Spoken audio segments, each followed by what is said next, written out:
guys, dito po tayo sa bukid ni tatay ngayon. Yan po yung bago niyang sabong. Kung matatandaan niyo po guys, yung tumawid ako dyan sa pilapil na yan, malalim ang tubig nun. Ngayon po ganyan na yan siya ngayon dahil wala na pong baha, wala na pong tubig, maganda na po yung panahon. Kasasabog lang yan guys kahapon.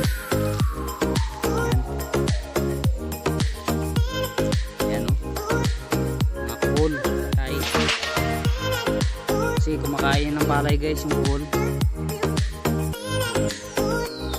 Ito yung bukid guys ni tatay. Dito ako ngayon dahil walang laot, kaya dito na naman po ako mag-vlog tayo ngayon dito. Adventure bukid. Yan po yung kubo namin dyan.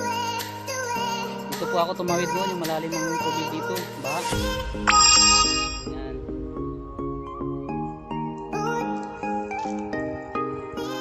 Guys, ito po ang aming bukid ni Papa, ni tatay.